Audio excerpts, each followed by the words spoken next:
We're joined this evening on the Talk Back with Karen Shanahan. We thank you very much for your time. You're fighting the garbage fee in the city of Toledo. You've now filed some lawsuits, which you have in the past and are continuing on now. What's your biggest problem with the fee that the city of Toledo has? Well, our city charter states that you cannot enact another tax over a certain amount, and we've already reached the limit, highly reached the limit, without voter approval. It has to be put on the ballot and it has to be a levy. In order to slide under that requirement, when it was initially passed, it was just dropped into the budget as a fee. We're just going to bill everybody the same fee for trash collection. And it is not a true fee. It acts as a tax because it's levied equally against every residence in the city of Toledo. The power of this fee, which they call it, to me is almost frightening. As we've already seen, it started at $5.50 and then they bounced it up to $8 and then up to $10, and now they talked about $15 and they're going to bounce it down to $10.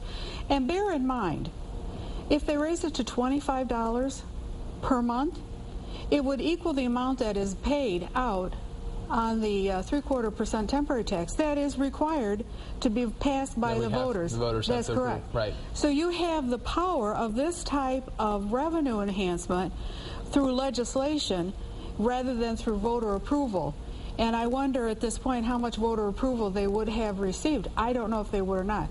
My thought is they need to have the voter approval. If they want the money and they need the money, do it correctly. Okay, so now your lawsuit is now you're turning it into a class action lawsuit. You want people to call the Court of Common Pleas. Why do you think it's important that people get involved in a class action suit as opposed to it just being you going after the city?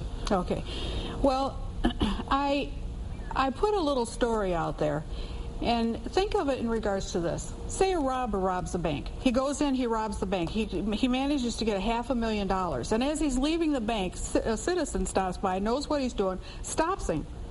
And he's arrested, he's put in jail. The court say to the citizen, well, you had money in that bank. You had $500 in your checking account. You get your money back.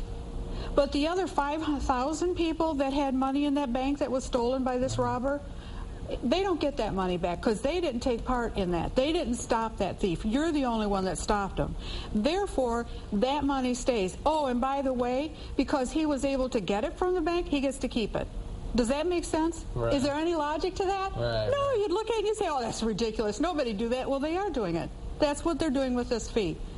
So, if you look at the trash tax as it is today, in 3.5 years, counting what they expect to gain this year from the trash tax, they will have in 3.5 years managed to get $28 million. $28 million. Contact the Court of Common Pleas then if they want to join your suit. Karen, we thank you very much for your time, and that's your Talk Back. Thank you.